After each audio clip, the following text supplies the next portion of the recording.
الحمد لله نحمده ونستعينه ونستغفره ونؤمن به ونتوكل عليه. أما بعد فأعوذ بالله من الشيطان الرجيم. بسم الله الرحمن الرحيم. ذلك الكتاب لا ريب فيه هدى للمتقين.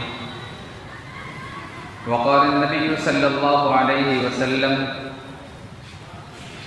خيركم من تعلم القرآن وعلمه. آمنت بالله صدق الله مولانا العظيم وصدق رسوله النبي الكريم ونحن على ذلك من الشاهدين والشاكرين والحمد لله رب العالمين. معزز سامعین کرام، قرآن مجید دنیا کی وہ کتاب ہے اور وہ نعمت ہے کہ زمین و آسمان، چاند، سورج، ستارے اور سیارے کوئی بھی اس نعمت کا مقابلہ نہیں کر سکتے، کیونکہ قرآن مجید وہ کتاب ہے جس کا اتارنے والا خود خالق امین ہے، اور جس کے ذریعے سے اتارا گیا ہے وہ روح الامین ہے، اور جس ذات پر اتارا گیا ہے وہ صادق الامین ہے، اور جس شہر میں اتارا گیا ہے وہ تمام شہروں سے افضل اور برتر ہے، اور جس مہینے میں اتارا گیا ہے تو وہ تمام مہینوں سے بہتر ہے، اور جس رات میں اتارا گیا ہے وہ 1000 مہینوں کی راتوں سے بہتر ہے. قرآن مجید زمین و آسمان میں وہ کتاب ہے کہ جس کا پڑھنا بھی عبادت ہے، پڑھانا بھی عبادت ہے، سننا بھی عبادت ہے، سنانا بھی عبادت ہے، اس میں غور کرنا بھی عبادت ہے، اس کی تعلیمات پر عمل کرنا بھی عبادت ہے، اور اس کی نشر و اشاعت میں حصہ لینا بھی عبادت ہے. قرآن مجید پوری انسانیت کے لیے ایک ضابطۂ حیات ہے، منشور حیات ہے، دستور حیات ہے، بلکہ آب حیات ہے، جس کو اختیار کر کے انسان اس دنیا میں چین و سکون اور آخرت میں فلاح و بہبود سے ہمکنار ہوتا ہے. قرآن مجید وہ صراط مستقیم ہے جس کو اختیار کر کے قافلہ انسانیت منزل مقصود تک پہنچ جاتا ہے. قرآن مجید وہ صحیفہ ہدایت ہے جس کو اختیار کر کے انسان اس دنیا میں چین سکون اور آخرت میں فلاح و بہبود سے ہمکنار ہوتا ہے. اللہ تبارک و تعالیٰ قرآن مجید کے اندر ارشاد فرماتے ہیں کتاب انزلناہ الیک لتخرج الناس من الظلمات الى النور باذن ربهم الى صراط العزیز الحمید.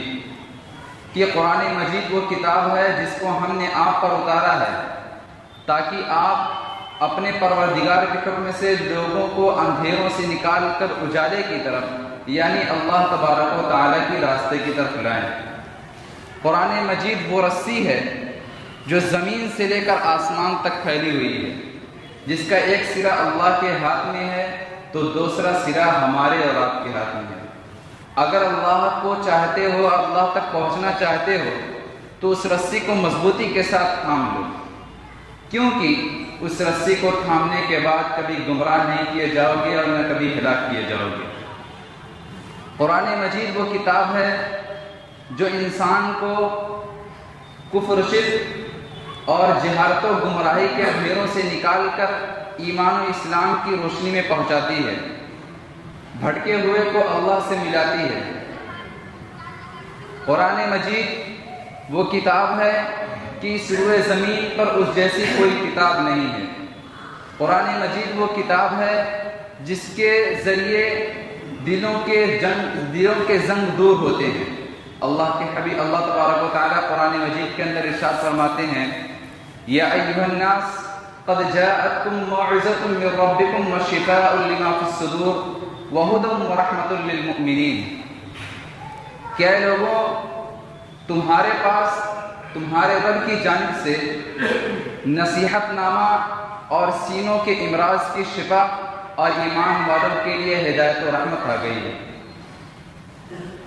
اتر کر حرا سے سورہ قوم آیا، وہ ایک نسخہ کیمیا ساتھ لایا، وہ بجلی کا کڑکا تھا یا صوت ہادی، عرب کی زمین جس نے ساری ہلا دی۔ میرے عزیز دوستوں، ایک مرتبہ اللہ کے حبیب صلی اللہ علیہ وسلم بیٹھے ہوئے تھے، آپ نے ارشاد فرمایا، اے لوگوں سنو، ایک بہت بڑا فتنہ آنے والا ہے۔ تو حضرت علی کرم اللہ وجہہ نے عرض کیا، اللہ کے نبی، ہم اس فتنے سے کیسے بچ سکتے ہیں؟ کون سی چیز ہمیں اس فتنے سے بچا سکتی ہے؟ تو اللہ کے حبیب صلی اللہ علیہ وسلم نے فرمایا کہ قرآن مجید اس فتنے سے بچا سکتی ہے، اس کے علاوہ کوئی چیز اس فتنے سے نہیں بچا سکتی۔ کیوں؟ اس لیے کہ اس میں گزشتہ امتیں، جو امتیں گزر چکی ہیں، ان کے سبق آموز واقعات ہیں، اور جو امتیں آنے والی، جو لوگ آنے والے ہیں اور پیدا ہونے والے ہیں، ان کی اطلاعات ہیں، اور جو حال کے جو چل رہا ہے اس کی ارشادات ہیں۔ اور قرآن مجید کی ارشادات یہ فیصلہ کن ہے، اس میں دل لگی کی باتیں نہیں ہیں۔ جو شخص اس کو کبر و غرور سے چھوڑے گا تو اللہ اس کو توڑ کر رکھ دے گا، اور جو قرآن سے ہٹ کر ہدایت تلاش کرے گا اللہ اس کو گمراہ کر دے گا۔ وہ اللہ کی مضبوط رسی ہے اور پر حکمت نصیحت نامہ ہے۔ قرآن مجید وہ کتاب ہے جس سے خیالات میں کجی نہیں آتی ہے، اور قرآن مجید وہ کتاب ہے، اس کی وہ شان ہے کہ جب جناتوں نے سنا تو وہ کہنے لگے کہ ہم نے ایک عجیب قرآن سنا ہے جو ہدایت کی طرف اور بھلائی کی طرف رہنمائی کرتا ہے، سو ہم اس پر ایمان لے آئے۔ قرآن مجید وہ کتاب ہے کہ جس شخص نے اس کے مطابق فیصلہ کیا اس نے عدل و انصاف والا فیصلہ کیا، اور جس نے قرآن مجید کی طرف ہدایت دی اس نے سیدھے راستے کی طرف ہدایت دی۔ حقیقت یہ ہے کہ قرآن مجید اس پوری روئے زمین پر وہ خدائی طاقت ہے جس کے ذریعے سے پوری دنیا کی کامیابی اور کامرانی کو حاصل کیا جا سکتا ہے۔ قوم و ملت کا عروج و زوال اس قرآن کریم سے وابستہ ہے۔ کیا بات تھی کہ نہ قیصر و کسریٰ سے دبے چند وہ لوگ کی اونٹوں کے چرانے والے، جن کو کافور پہ ہوتا تھا نمک کا دھوکا، بن گئے وہ دنیا کی تقدیر بنانے والے۔ اللہ تبارک و تعالیٰ اسی قرآن مجید کے ذریعے بہت سی امتوں کو بلندی پر لے جاتا ہے اور بہت سی امتوں کو پستی پر لے جاتا ہے۔ ہمارے دشمنوں کو قرآن کریم کی طاقت کا اندازہ تھا، اس لیے وہ قرآن کریم کی طاقت سے لرزہ اور اندام رہتے تھے۔ سید امیر علی اپنی کتاب میں لکھتے ہیں، ایک جرمن کا اقتباس نقل کرتے ہیں کہ وہ لکھتا ہے کہ قرآن مجید وہ کتاب ہے جس کے ذریعے سے عربوں نے ایک ایسی دنیا کو فتح کیا جو سکندر اعظم سے بھی زیادہ بڑی تھی، جو روم کی سلطنت سے بھی زیادہ وسیع تھی۔ قرآن مجید وہ کتاب ہے اور وہ طاقت ہے کہ اس کا اندازہ ہمارے دشمنوں کو اس قدر رہتا تھا کہ آپ اس کا اندازہ جنگ آزادی کے صرف ایک واقعے سے کر سکتے ہیں۔ 1857 کی جنگ آزادی جب ختم ہوئی تو انگریز وائسرائے برطانیہ نے اپنے مشیروں سے اور وزیروں سے جو ہندوستان کے تھے ان سے رپورٹ طلب کی اور یہ کہا کہ بتاؤ کہ تم ہندوستان میں کس طریقے سے اپنی حکومت قائم کر سکتے ہو اور تمہاری حکومت کس طریقے سے ہندوستان میں قائم رہ سکتی ہے۔ تو ڈاکٹر ولیم جو ہندوستان کا بہت بڑا سیاستدانوں میں سے تھا، اس نے یہ رپورٹ بھیجی اور اس میں لکھا کہ ہندوستان کے اندر مسلمان بہت زیادہ بیدار ہیں اور 1857 کی جنگ آزادی صرف اور صرف مسلمانوں نے لڑی ہے۔ اور کیوں؟ اس لیے کہ مسلمانوں کے اندر جذبہ جہاد موجود ہے، اور جب تک ان کے دلوں میں جذبہ جہاد ہے کوئی بھی قوم ان پر غالب نہیں ہو سکتی ہے، کوئی بھی قوم ان سے جیت نہیں سکتی ہے۔ لہذا ضروری ہے کہ پہلے ان کے دلوں سے جذبہ جہاد کو نکال دیا جائے، اور اس سے پہلے ایک چیز اور ہے کہ ہندوستان سے علماء کرام کو ختم کر دیا جائے اور قرآن مجید کو ختم کر دیا جائے۔ چنانچہ 1861 میں انگریزوں نے ہندوستان کے اندر 3 لاکھ قرآن کریم کے نسخے کو جلایا تھا۔ یہی وجہ ہے کہ کہ تمام عیسائی اور یہودی اور دشمنان اسلام کی یہی طاقت رہی کہ کس طریقے سے مسلمانوں کا رشتہ علماء کرام سے توڑ دیا جائے، قرآن مجید سے توڑ دیا جائے اور وہ کمزور ہو کر رہ جائیں۔ چنانچہ انہوں نے اس پر بہت سی محنت کی اور اب بہت حد تک وہ اس چیز پر قائم بھی ہیں اور انہیں کامیابی بھی حاصل ہو رہی ہے۔ حقیقت یہ ہے کہ قرآن مجید اس پوری روئے زمین پر، آسمان کے نیچے اور زمین کے اوپر وہ خدائی طاقت ہے۔ اگر کسی کے پاس سونے ہوں، چاندی ہوں، جواہرات ہوں، سونے چاندی کے انبار ہوں، پہاڑ ہوں اور تمام بر اعظموں پر اس کی حکومت ہو اور سورج اور چاند اس کی گود میں دے دیے جائے، لیکن اگر اس کے پاس قرآن کریم کی دولت نہیں ہے تو وہ انتہائی بہرا، انتہائی بدبخت، انتہائی مفلس اور انتہائی غریب انسان ہے۔ حقیقت یہ ہے کہ آج ہمیں قرآن کریم کی دولت کا اندازہ نہیں ہے۔ آج ہمارے گھروں کے اندر ٹی وی روزانہ آن کیا جاتا ہے، موبائل ہر وقت چلایا جاتا ہے، اخبار ہر وقت پڑھے جاتے ہیں اور پروگرام اور کوئی شو ہر وقت دیکھا جاتا ہے، لیکن اگر نہیں کھولا جاتا تو صرف قرآن مجید کو نہیں کھولا جاتا، اس کو ریشمی رومالوں میں اور ریشمی غلافوں میں رکھ کر تخت کی زینت بنا دیا گیا ہے اور الماریوں کی زینت بنا دیا گیا ہے۔ کسی کو توفیق نہیں ہوتی ہے کہ اٹھ کر قرآن مجید کو پڑھ لیا جائے۔ پہلا دور تھا کہ مسلمانوں کی بستیوں سے قرآن مجید کے پڑھنے کی صبح صبح آوازیں آیا کرتی تھی، لیکن آج افسوس حال یہ ہو گیا ہے کہ اب انہی آوازوں کو کان ترستے ہیں۔ اب آتی ہے تو گانوں کی آواز آتی ہے، صبح صبح ڈی جے کی آواز آتی ہے، گندی فلمیں اور گانے بجانے کی آواز آتی ہے۔ اگر نہیں آتی ہے تو صرف قرآن مجید کے پڑھنے کی آواز نہیں آتی ہے۔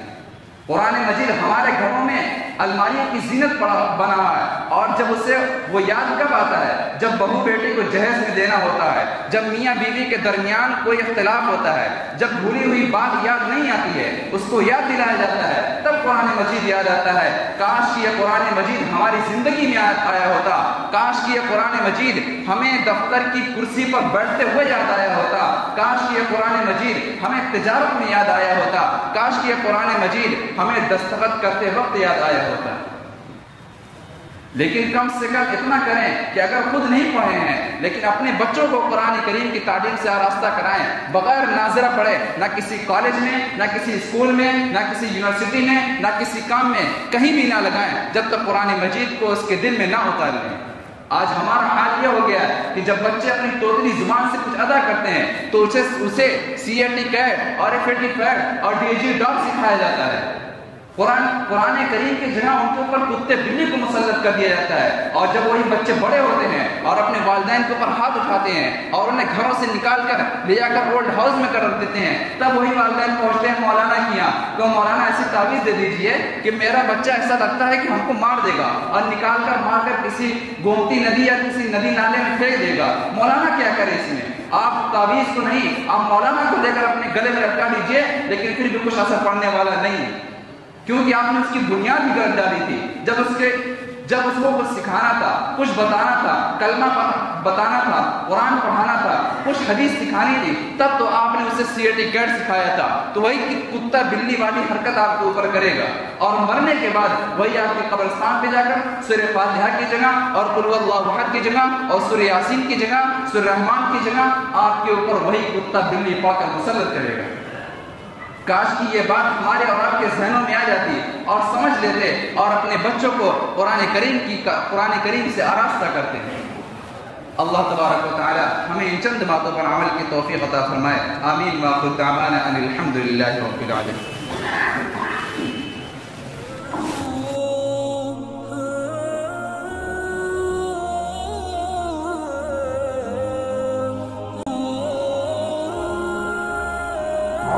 Subscribe our YouTube channel